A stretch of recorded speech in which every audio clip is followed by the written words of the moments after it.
आपल्याला माहिती आहे की मुंबई 3 ही आपण तयार करतो आहोत। या मुंबई 3 मध्ये टाटा सन्सच्या माध्यमातून आपण त्यांना 1 वर्षापूर्वी विनंती केली होती, इनोव्हेशन सिटी ही मुंबईजवळ तयार झाली पाहिजे अशा प्रकारची आपली इच्छा होती।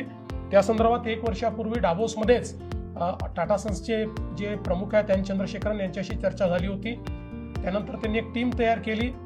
या टीमने जगातले जे काही बेस्ट इनोव्हेशन सिटीज आहेत किंवा इकोसिस्टम्स आहेत, AI इकोसिस्टम्स आहेत, याचा अभ्यास करून गेल्या वर्षभरामध्ये आपण तयारी करून एक ही सगळी सिटी त्या ठिकाणी त्याची कॉन्सेप्ट तयार केली। त्याची जागा आपण एअरपोर्टपासून एक 20 ते 25 मिनिटावर जागा आयडेंटिफाय केली आणि काल जगातल्या 450 प्रमुख लोकांसमोर याची अनाउन्समेंट आपण केलेली आहे।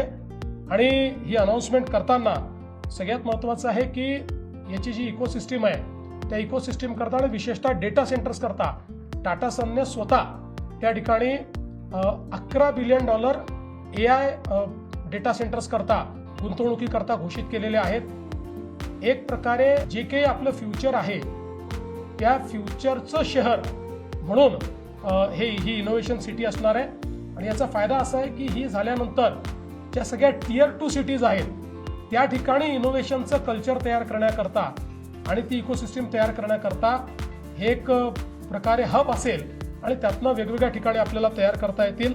त्यामुळे मला असं वाटतं की यामुळे आपण निश्चितपणे इतर राज्यांपेक्षा किंवा कुठल्याही याच्यापेक्षा थोडं एक पाऊल पुढे जाऊ आणि खूप मोठ्या प्रमाणात हायपेड जॉब देखील या ठिकाणी तयार करता येतील। आपल्याला कल्पना आहे की ही जी काही आपण नवीन 3री मुंबई तयार करतोय याच्यामध्ये काही स्कीमॅटिक सिटीज देखील आपण तयार करतो। याच्यामध्ये एक अत्यंत महत्त्वाचं रायगड पेण ग्रोथ सेंटर हे आपण घोषित केलेलं आहे। रायगड पेण ग्रोथ सेंटर देखील एक असं कॉन्सेप्ट आहे की जे पब्लिक प्रायव्हेट पार्टनरशिप आहे, MMRDA या कंपनीमध्ये आहे। ही जी कंपनी आपण तयार केलेली आहे प्रायव्हेट सेक्टरचे लोक आहेत, त्यांची जमीन आहे, आपण प्लॅनिंग करतो आहोत। आणि ही आपण अनाऊन्स केल्यानंतर मला आनंद आहे की एक प्रकारे जसं आपण BKC एक बिझनेस डिस्ट्रिक्ट म्हणून तयार केला तशा प्रकारचा बिझनेस डिस्ट्रिक्ट म्हणून रायगड पेण ही आपली स्मार्ट सिटी असणार आहे।